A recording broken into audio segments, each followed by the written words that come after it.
Check this out, AK Colony. The weather is heating up here in Australia. The wild ants are finally beginning to scavenge and our colonies are thriving.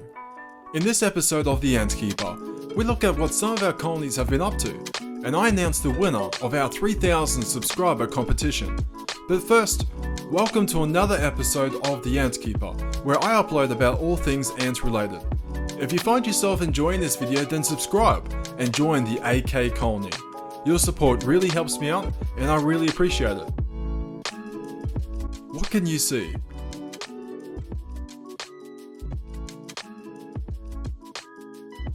You're looking at the inner chambers of one of my favourite colonies.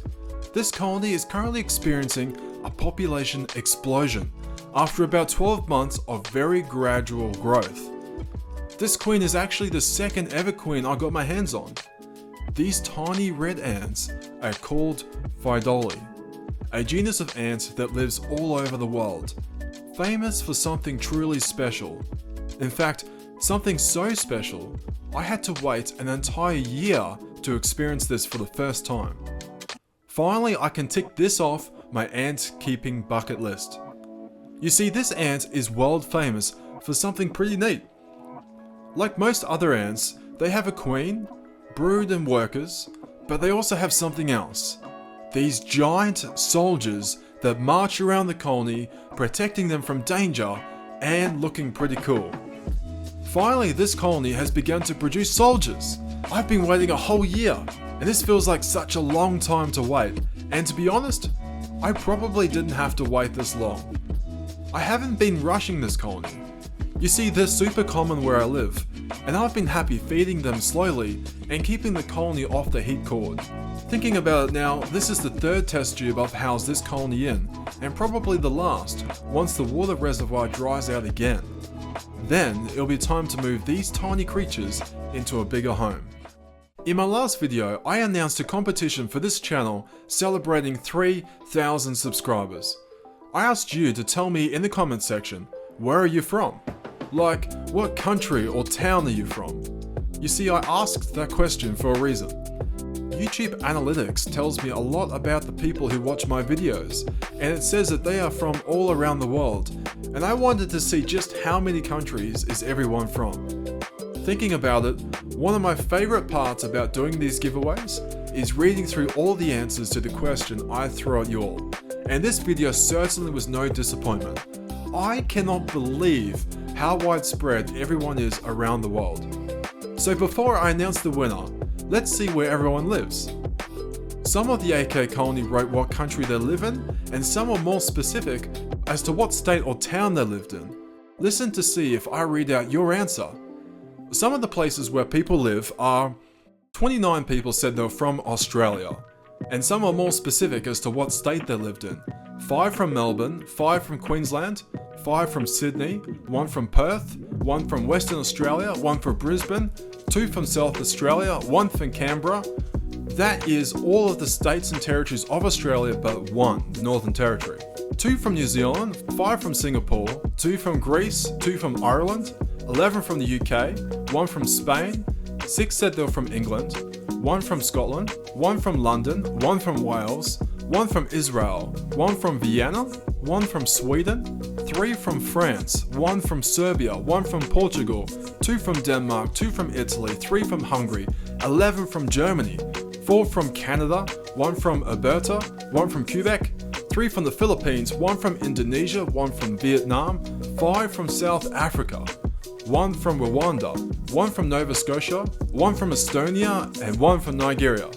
And it doesn't end there. 1 from Slovakia, 7 from Belgium, 11 from the Netherlands, 2 from Poland, 3 from India, 2 from Switzerland, 3 from Czech Republic, 1 from Ukraine, 14 people said they're from the US, and a whole bunch of you said more specifically what state. 1 from Michigan, 1 from Ohio, 7 from California, 1 from Alabama, 1 from Wisconsin, 2 from Utah, 1 from Massachusetts, 1 from Virginia, 1 from Kentucky, 1 from Tennessee, 1 from Oklahoma, 1 from Philadelphia, 1 from Pennsylvania, 1 from West Virginia, 2 from Louisiana, 1 from New York, 4 from Washington, 2 from Texas, and 1 from Arizona.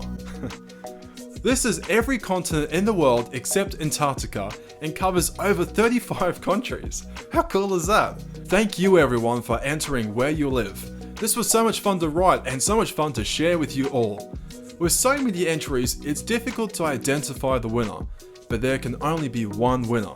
Congratulations to the subscriber from Arizona for winning this Ozance acrylic small nest and shield. Thank you again everyone for entering the competition. Often I get asked when I do these sort of videos when the next competition is. Well, I put it back to you, what do you think? 4,000 subscribers? We can do that, right? We could hit that in a week. Once this channel gets to 4,000 subscribers, we'll do another competition. So next week guys, next week subscribe, next week we'll do the competition.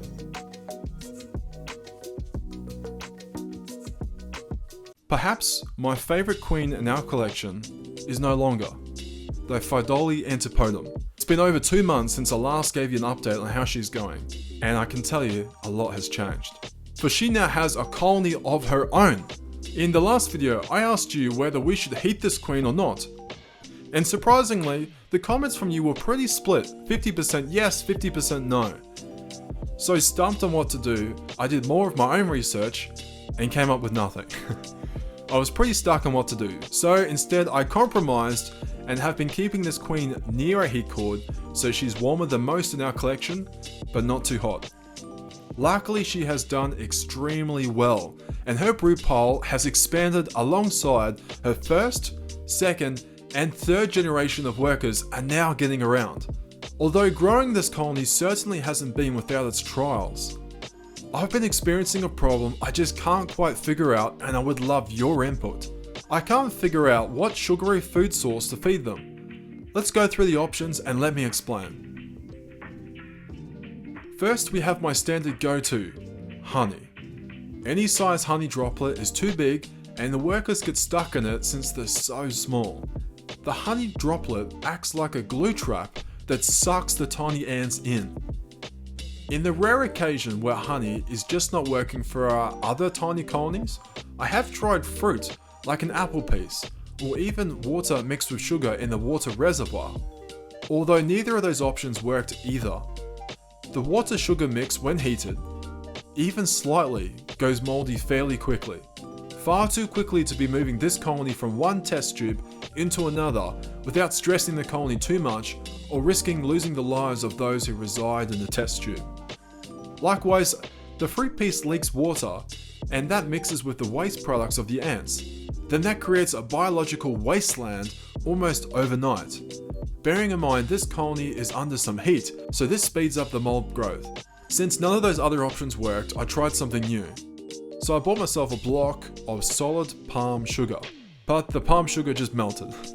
I've also tried placing in some raw, unrefined sugar granules. However, the ants didn't really know what to do with them. Instead, they just used them more like Lego, rather than eating them. What do you think could work whilst we keep this colony in a test tube? For the past 2 months, after trialing these different methods and losing around 10 workers, mostly to those getting stuck in the honey, I've been placing a droplet of honey on the cotton piece for the ants to consume. This way the honey soaks into the cotton instead of pooling on the bottom of the tube.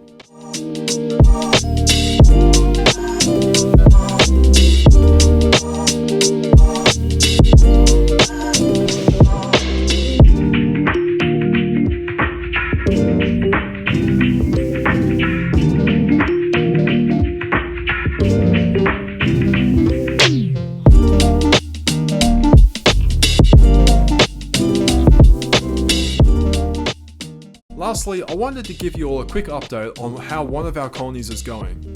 To be honest, AK Colony, there's probably around 20 colonies I would love to update you on, but this colony in particular, I've been extra excited about. We have an exciting yellow Campanota species that's doing really well. I love this little colony of bright yellow ants. I've never seen this species before and have wondered what species they are. I first got this colony as just a queen on her own. I bought her alongside a few other queens. Something I love about the Campanota genus is how hardy they are. They really don't need much attention and are generally not fussy compared to other genuses. If I was to start ants keeping all over again, I would love to start off with this exact queen. If you started all over again, knowing what you know now, what do you think would be the best ant genus for you to start on? Or if you haven't started ant keeping yet, what would you like to start on and why? Let me know in the comment section below. I'd love to know. If you made it this far, then make sure to hit the like button if you enjoyed this video. It really helps me out. Also, if you subscribe to become part of the AK Colony, if you haven't, then what are you waiting for? Subscribe and be a part of one of the fastest growing colonies here on YouTube. How do you think we should feed the Phytolus antipodum colony? Leave your suggestions in the comment section below. Thank you everyone for watching this episode of The Ant Keeper and for entering the competition. I'll see you on the next video. Until then, Ant Keepers unite.